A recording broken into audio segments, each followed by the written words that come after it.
The Venus Project, TeamSpeak Seminar, July 10, 2011. Okay, I guess we'll start with a few questions that were left over from last week. When it comes to raising awareness, is it in the interest of the Venus Project for supporters to attend protest and speaking against governments and corporations in a way that is confrontational? It's always confrontational. Whenever you describe another government, just describe the inefficiency, why it is unworkable, but don't bother attacking people personally. Just say that the system has no proof of its authenticity or workability. Point out to the shortcomings of any system rather than pick on an individual person. I'm going to clarify this a little bit. He's talking about attending protests and speaking against governments, within the protests. Is that worthwhile? That was the answer I gave. Okay, that's good. What stand can and should we present when we encounter situations like Greece, when corporatists and IMF are putting the country's resources, trying to privatize the country's resources? What recourse do we have? The same answer that I gave for the first question.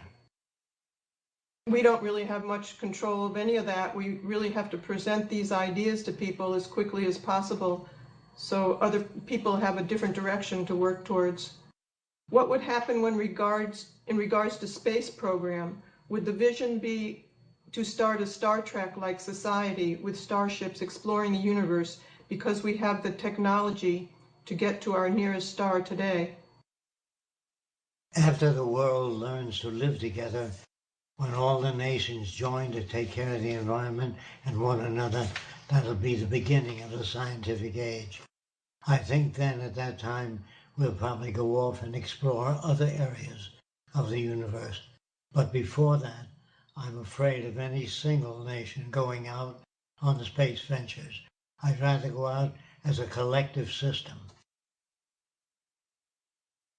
Do you think it's a good idea to implement other types of languages like Esperanto or LOJBAN language?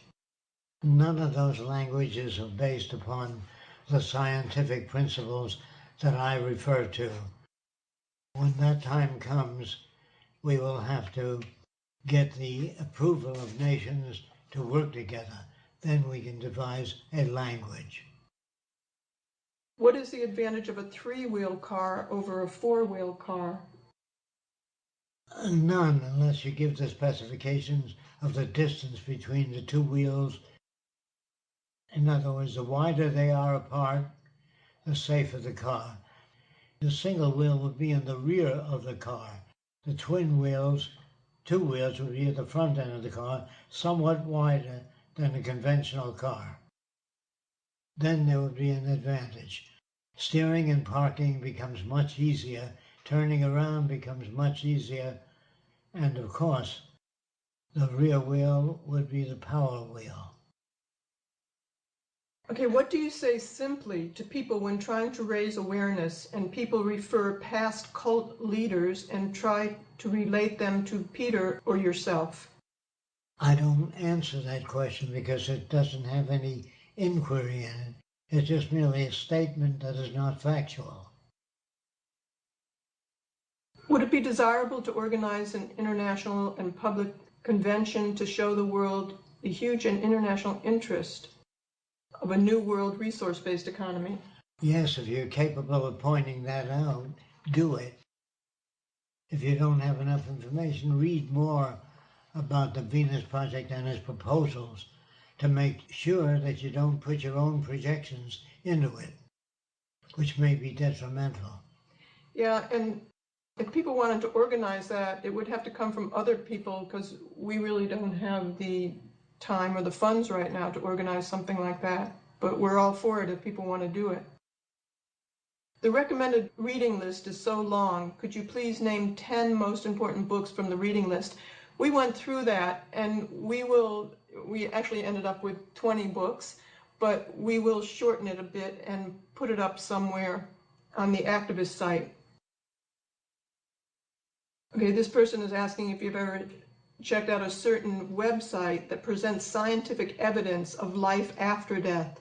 Also, why do you recommend a book on your reading list by Michael Shermer when he has a vested interest in continuing to deny evidence of paranormal subjects, since he is closed-minded skeptic debunker, just like James Randi? We would disagree in that area. But anyway, all books are subject to interpretation like language. If you have to write the author and ask him specifically what he meant by verification. Are you aware that there already is an alternative to animal testing that simulates on computers or synthetic skin that is like human skin, and that since animals' bodies are different, that humans, as far as how they react to chemicals, that it is not logical to use animals for testing anyway, and that most animal testing is done for cosmetics and not for medicines to save people's lives? Do you want to go into that? I don't have very much to say about that, but if you find out anything that makes sense, that comes from a reliable source, put it out on the internet so others might become aware of it. In the aims and proposal sections in the Venus Project site under Phase 3, there are 18 aims and goals of the Venus Project. Do they have to be followed in that specific order? No, they do not. You can pick out any section that you feel capable of addressing. How can we reach sentimental people?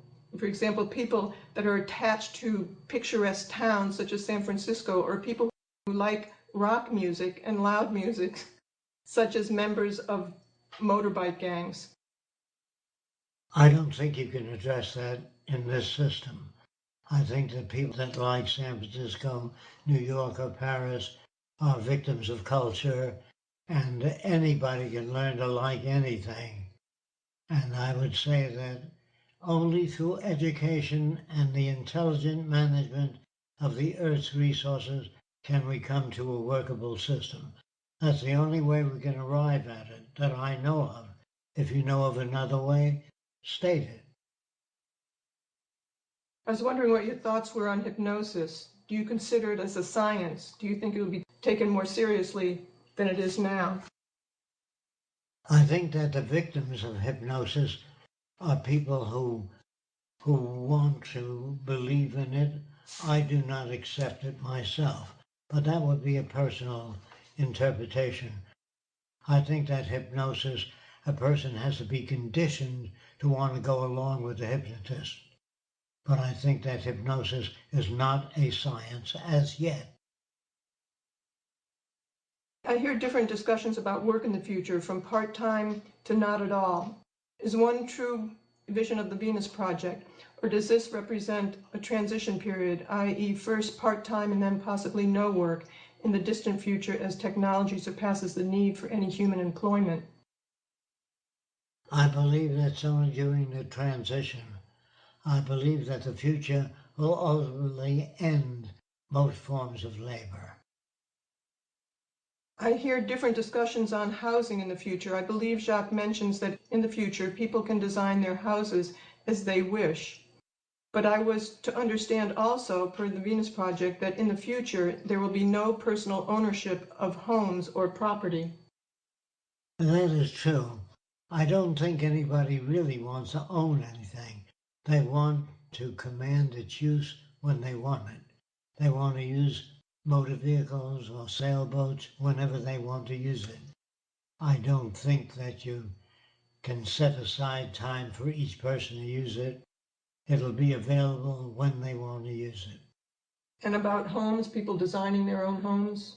They will not design their own homes.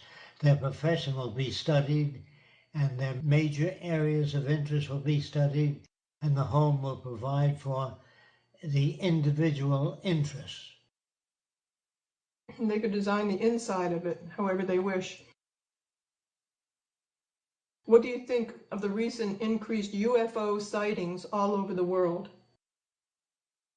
Well, I don't think that the people are always capable of interpreting what they see out there without a particular background. People see balloons and they see other phenomena. There's many different types of unusual phenomena that occurs in deep space and in the atmosphere. The book is called Unusual Phenomena, if you want to get a picture of many different natural occurrences that are interpreted as flying saucers. Do you own a TV, DVD player, VCR, or audio cassette player? Do you only watch documentaries? And do you follow news from any sources? I follow news from many different sources, extreme liberal and extreme right. And in between, yeah. We do have TV, DVD players, VCRs, or audio cassette players. We usually are using all that for our work, for making DVDs and other recordings. Oh, do you only watch documentaries? No, we watch the entire spectrum. Not entirely. Sports and everything. Actually, it is mostly documentaries. What do you think of the FBI recently releasing all of its UFO files saying that aliens exist? I can't answer that. I don't believe that aliens exist. I don't accept that concept. However, that's up to your interpretation.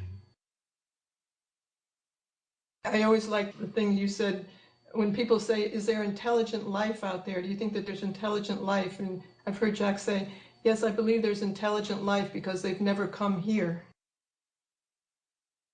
Okay, also, are you aware of a recent article that said that Carl Sagan actually did believe in aliens and only publicly denied so he would not lose funding? What I read about Carl Sagan is there's so many possible planets out there that could support life.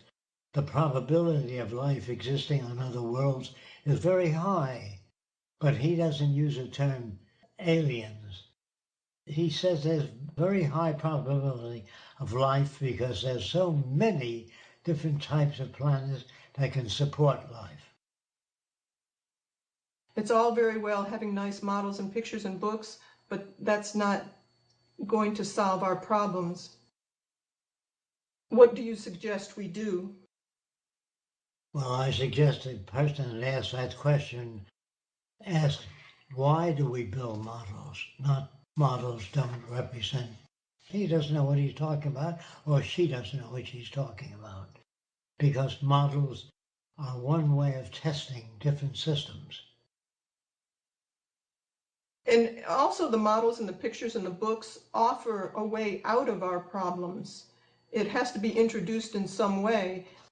The models and the pictures back up what can be done, and it demonstrates this. It's not like we're not working towards doing something else. That's all the precursor to what we want to do.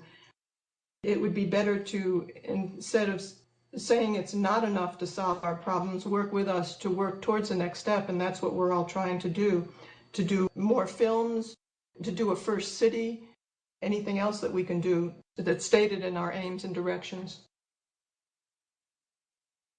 I just want to say this. The average person that can read, if he picks up a book on electronics and reads the book and pronounces every word correctly and knows nothing about electronics, they can't get anything out of the book. Not everybody can pick up a book and read it and get the significance of the book. It depends on your background, how much experience you have in the area you're reading.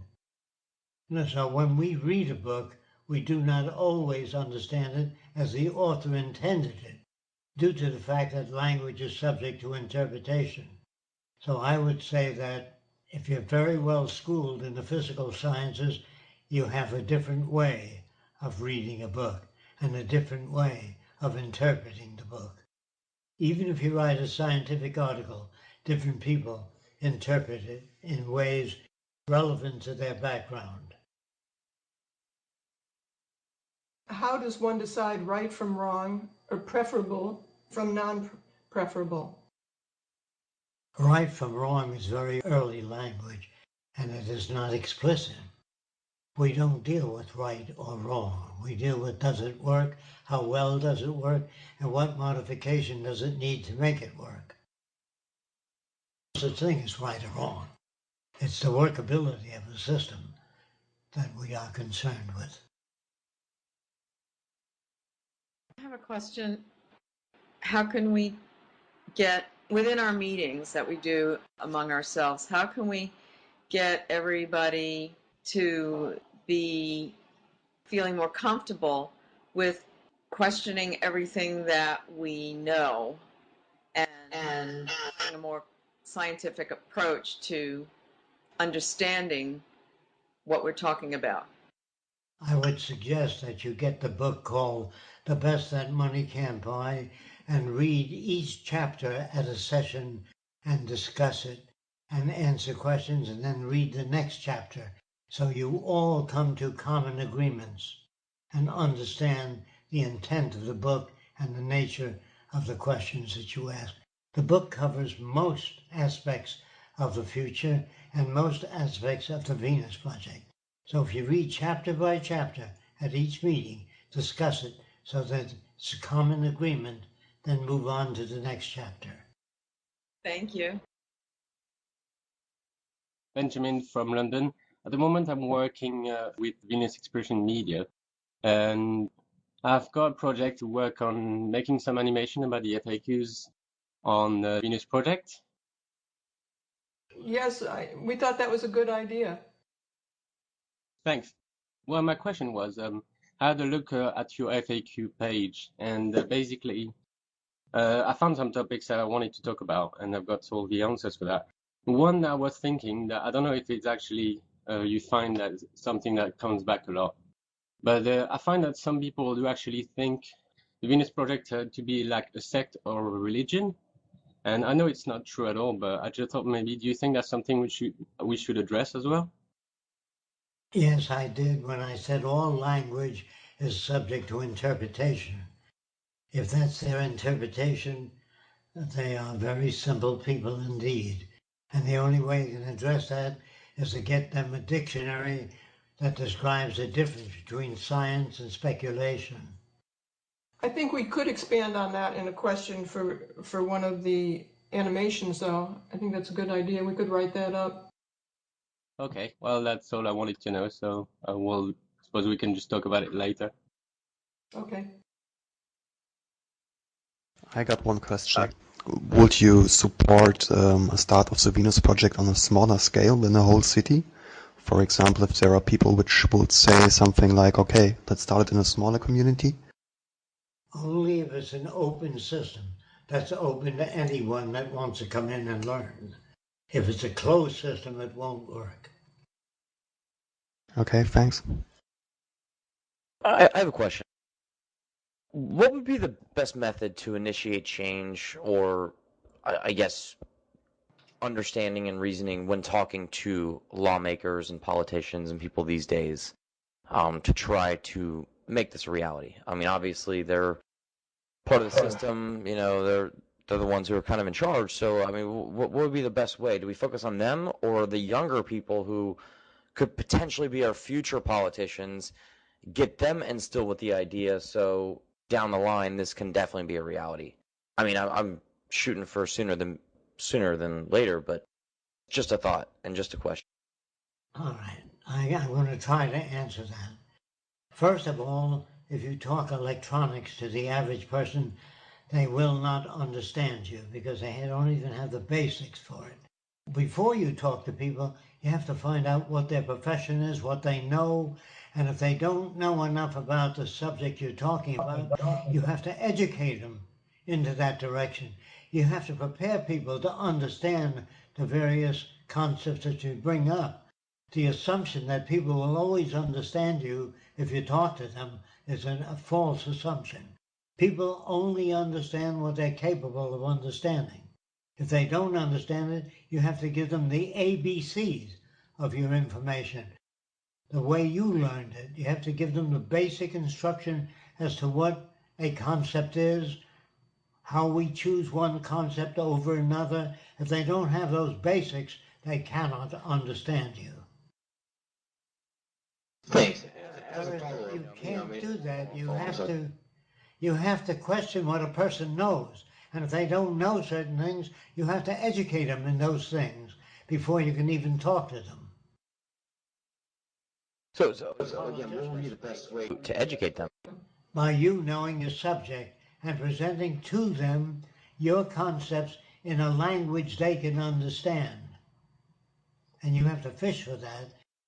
When you talk to them and you begin to advocate a new direction, ask them if they understand that direction or understand what you said. If they said no, elaborate until they do. Thanks. I got another point to the last question. How can we avoid extremely ego reactions if people are into too much new content? If there's ego reaction, you ask if they want to learn about the new system or do they want to win the argument. Good one, thank you. When Darwin came up with his theory of evolution, the questions that were remain is, what proof do you have that that might be so?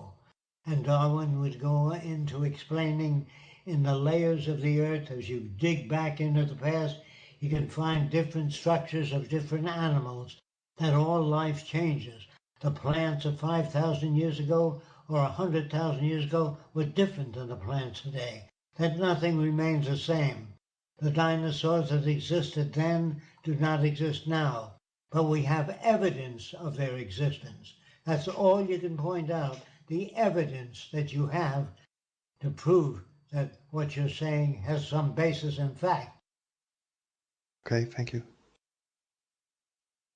Okay, what are the fundamental aims of education? Education must correlate with the nature of the physical world.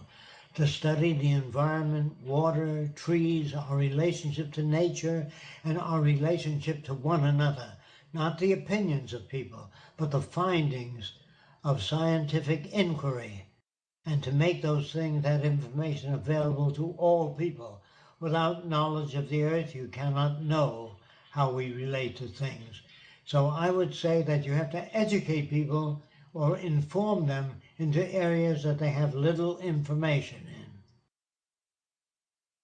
Will you have some form of security or policing, as I believe people's natural tendencies tend toward dark impulses, and it will cause major social issues. Even the most educated people are not immune to it. You're not talking about anything real. You're talking about your own opinions. Your own opinions are not correct in that instant. Environment shapes behavior. If you want appropriate behavior, you have to shape it by modifying the environment. If you want a man to be a doctor, he has to go to medical school. He has to be exposed to the environment that teaches him medicine. If you want him to be an aeronautical engineer, you put him in an aeronautical engineering environment. You cannot do it any other way. You have to educate people in the field they wish to pursue.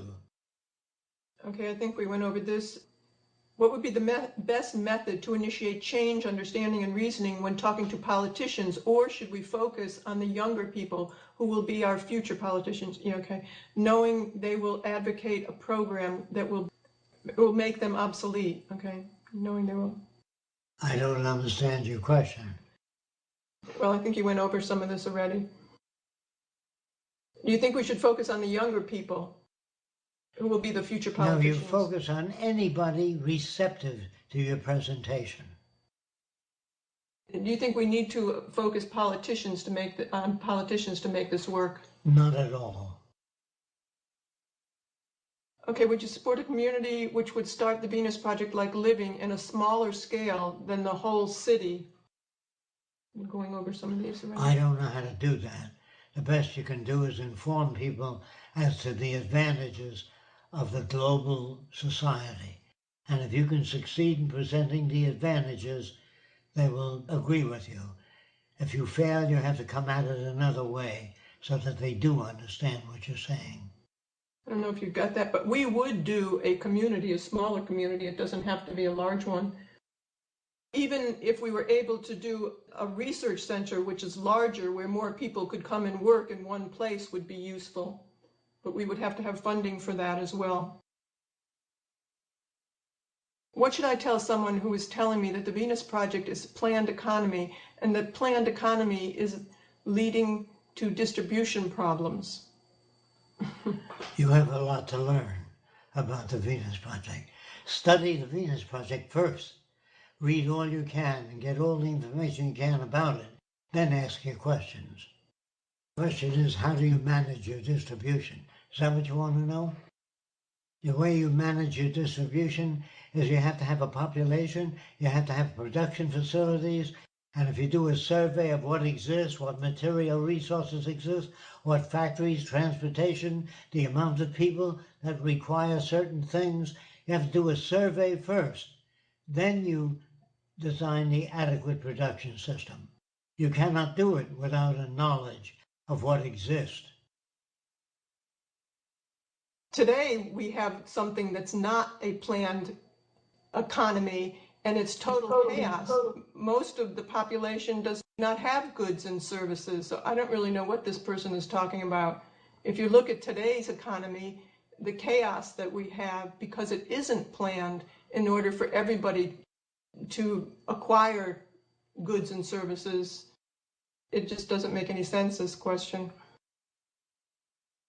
If the new system is in place and people are creating new ideas, technologies, etc., what if 1,000 people all create something quite similar, all having different approaches and different merits to the same idea? That does not occur. That only occurs in the head of the person asking the question. In the real world, the best way to picture that is an ocean liner with 1,000 passengers or 5,000 passengers. If you have 5,000 passengers, the purser in the ocean liner has to know what to order, how much food, how much water, but all that's based on the passengers in the ocean liner. No one can estimate anything unless you have information. So an ocean liner carries as much water and as much food as it needs for the passengers, for the amount of passengers the ship is carrying. The system that produces the most with the least expenditure of energy is the system selected.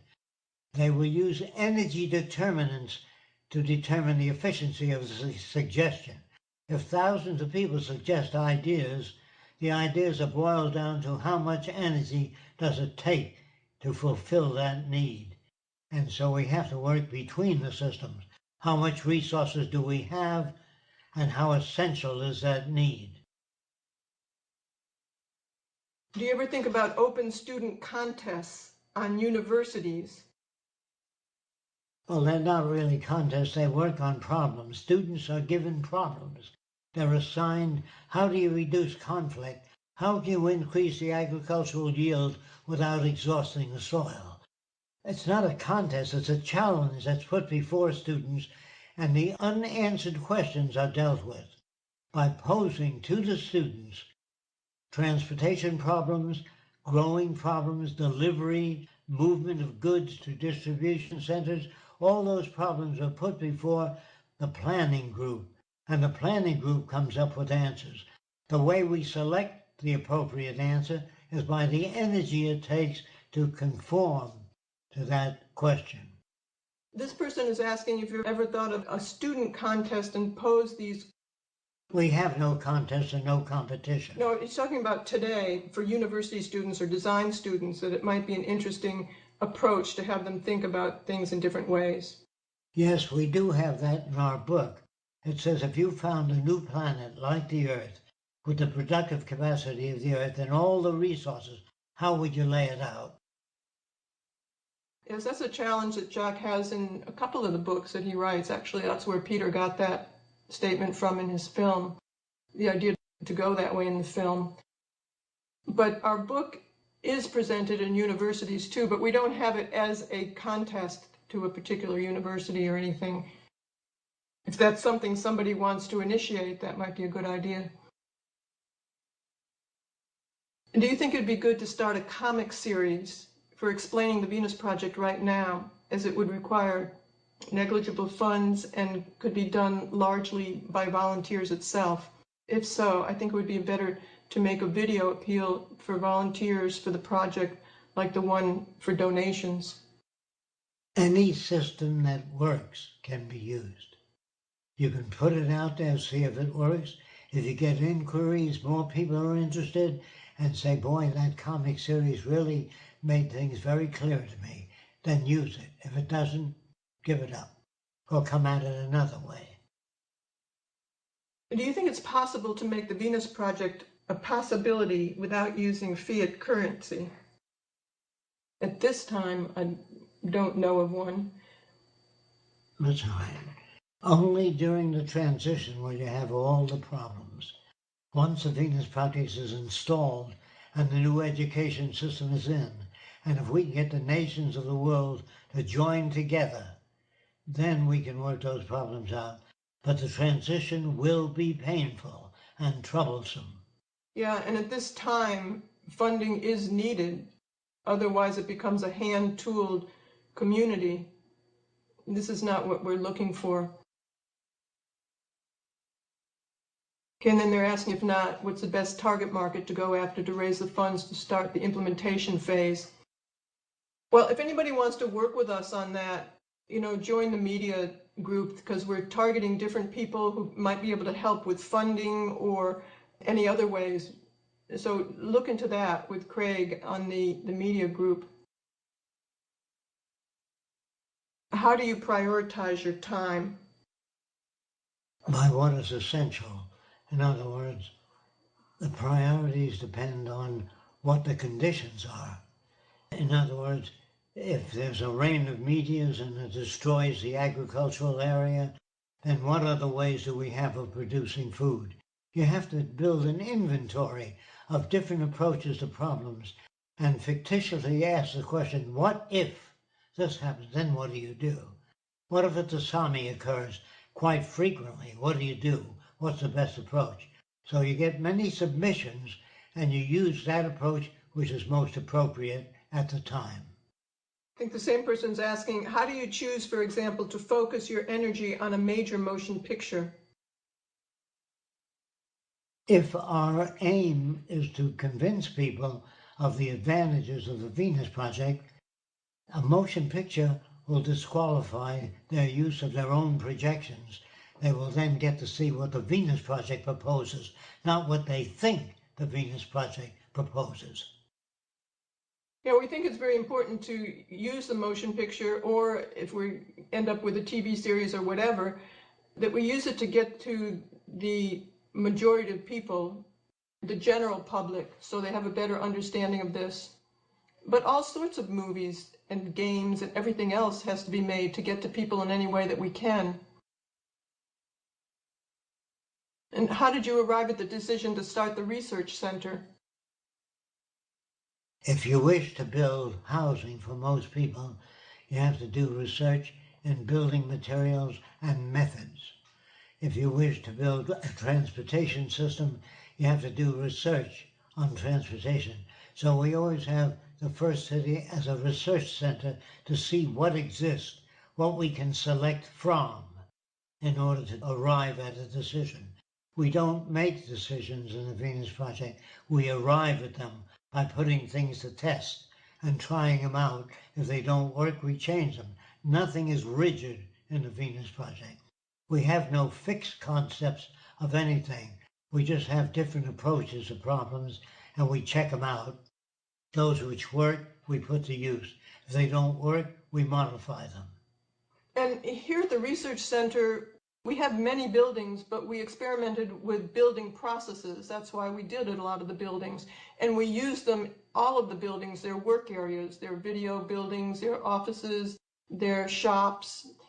And we just needed a place to do all that work. So we built it. We never built what we wanted to build. We built what we can afford. I would have designed one building that contains everything we need. The reason we put up separate buildings is because we didn't have the money to go ahead and build one unit to take care of the major problems. What can the Venus Project volunteers do now to improve their lives and others before the transition to a resource-based economy? You can inform them as to the advantages of the Venus Project, what the Venus Project will do to improve their own well-being and their own lives. You have to convince them that the Venus Project can offer much more than the present-day monetary-based society. I think that the wealthiest people today will live better under the Venus Project than in the free enterprise system. How do you introduce people to cybernetics? Many are afraid of the picture of being a part of one big mechanism. Is there a way to handle this fear? By giving them your knowledge. If you don't have that fear, tell them why you don't have that fear, because you know more about it than they do. So you have to inform them that robotics is not a threat, except in the monetary system. It's a threat. You lose your job if a machine can do your work. But in the Venus Project, when new machines come in, we shorten the workday and we increase your vacation time so you can spend more time with your family. Do you understand that? It's of no advantage to do that in a system designed for profit.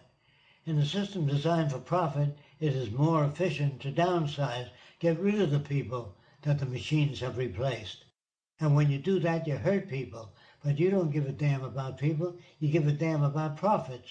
So the profit system threatens our decency and ethics. Sometimes you can bring it down to the home level for people, and when people say they don't want to live in a mechanized society or they don't want too much technology, you can say, I'm coming tomorrow to pick up your refrigerator, your stove, your dishwasher, your telephones, your televisions, your electric toothbrush. We depend on technology today. Everything that you have that enables us to become civilized gives you more time rather than take your clothing down to the river and washing it. Returning to the past is a real stupid concept because you spend all day growing food and killing insects on the plants. You can't have time to think up new ideas and solve problems. It's the machine technology that can give us more time to be with our children, to spend with our family, to read, to become better informed. Without machines, we would be occupied all day long just taking care of the necessities of life. Can you tell me a bit more about the memory metal and how it can be used on such a macro level? Well, with the advent of nanotechnology, we'll be able to make metals and non-metal materials give it a memory. And in the production methods of the future, we will produce chairs, contour chairs, and then flatten them out and ship thousands of chairs to other areas of the globe. And then when we get to that area, we can use heat, and that heat will cause the chairs to come back into a compound form. But shipping things already shaped and formed occupies too much space. So I would say that nanotechnology and shape memory alloys can be flattened out. For example, if we made a dome and flattened it out into a disk and shipped 10,000 disks to India for housing, then when it gets there, we use about a minute and a half to heat that area and it becomes a dome again. That's how memory materials can be used in the future. Conserving space, making more products available, carrying a greater load on the ship to another country. So many different uses for it, medicine, many other fields that we don't have the time to go into now. They're even using it for heart surgery where it keeps the vessels open. When they put it into the vessels, it opens it up with the heat of the body. Obviously, with the ingrained fear from films like Terminator, do you think it'll be a hindrance in the ultimate goal to leave decisions up to computers and all manufacturing up to robots? The decisions are not up to computers. They're based on what the computer senses in the environment. If it senses a noxious or poisonous gas, an alarm goes off and awakens you. So these machines do not make decisions. They sense threats in the environment. In other words, if there's a traffic accident on the highway, all the machine will do to tell you that that highway is not accessible, that you take route number 5. That will get you to your destination. It is not the machines making decisions, it's machines responding to problems in the environment. And yes, films like The Terminator are a tremendous hindrance to this direction. It just closes people in terms of technology being organized for the benefit of people. Those films are really promoting a monetary system, value system of how they use technology today. Did you want to say something, Jacques? What were you saying?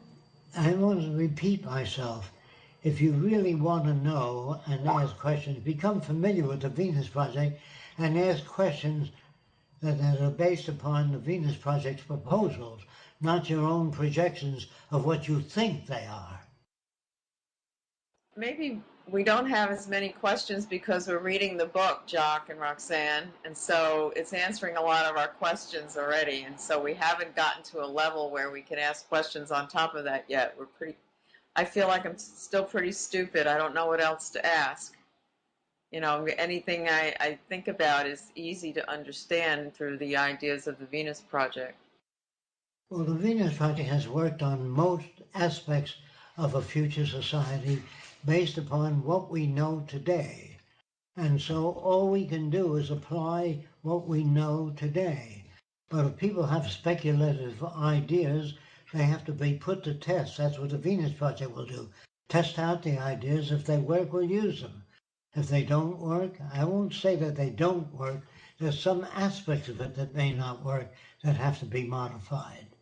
But if you don't know anything about how the Venus Project manages education, what subjects will be taught in the future, what professions will be manifest in the future, and you project your own values, and you're just taking up a lot of time. But if you ask questions relative to the Venus Project's proposals, that would help people, rather than you inventing some problem and thinking, how would you handle if a guy fell in love with 3 different women at the same time? You're projecting your own values into the Venus Project. You have to ask, what will happen to jealousy, and how do you eliminate jealousy? How do you eliminate conflict between people? These are real questions. How do you do that? How do you accomplish it? Not saying, well, there'll be conflict in the future. There's always been conflict. There'll always be wars. There's always been disagreements among nations. You're not talking about the Venus Project. You're talking about your own projections. The Venus Project proposes that information is available, unrestricted, and accessible to all. This could radically change the world with the release of classified information by governments and corporations around the world. What do you think about this? Well, governments and corporations around the world are not going to talk about systems that would eradicate their own performance. In other words, we have no government. We have no politicians. Politicians were good 100 years ago, but they don't know how to solve problems. But please don't take my word for that. Just ask politicians, how can you prevent war? How can you bring the nations of the world together? They usually don't know the answer to that. Therefore, they cannot solve those problems. The assumption that talking to politicians will help. If you talk to a Seminole Indian about your laptop computer, they won't know what the hell you're talking about. Neither will politicians know what you're talking about, unless they're well educated in the theory of social design, and they're not. The assumption that you can talk to people is an assumption, just that. Without knowledge, you can't talk to people. You can't talk to an Eskimo about transportation systems that don't include horse-drawn sled. The Eskimo thinks of transportation as a bunch of dogs pulling a sleigh along the ice. He can't think of anything else. You make the assumption that a politician will understand what you're talking about. Not necessarily. And when they don't, what you have to do is give them the information, put it in their heads, and sometimes it takes a longer time to do that. You give them something to think with, start putting things together in different ways. Yeah, if they don't have the groundwork, they can't even put it together. So the assumption that you can talk to politicians or statesmen is just an assumption. You can't talk to anybody about electronics unless they understand something in it. You can't talk to anybody about the principles of flight unless they understand what ailerons and elevators and rudders are for and how they work. So you have to inform people how airplanes work before you can discuss anything with them. The same with the Venus Project. You can't discuss the Venus Project with a person who says, well, I don't think it'll work if they know nothing about it. Hey, Jacques, I have a question from Chris. Is that right if I ask you? Sure. All right. He wants to know, what is your opinion on the values system that would kill the successor of the Hubble telescope and have no real space program for at least several years? It will pump billions into competition for non-renewable resources. Well, I think that most of the institutions in our present day social system are really afforded or they're supported by the government because they're really no threat to the system. But I would say that in the future, all of those things would be changed. The whole basis of social operation today is a profit system. And as long as you have a profit system, all your universities are tuned to the monetary system. The universities are not tuned to human betterment. They are not tuned to the well-being of society. The universities are supported by the food industry, by wealthy corporations, and if you threaten them at the university level, that support will be withdrawn. You will not be permitted to talk against the mass productive systems of the present day economy. If you speak against those systems at a university, they would lose their support.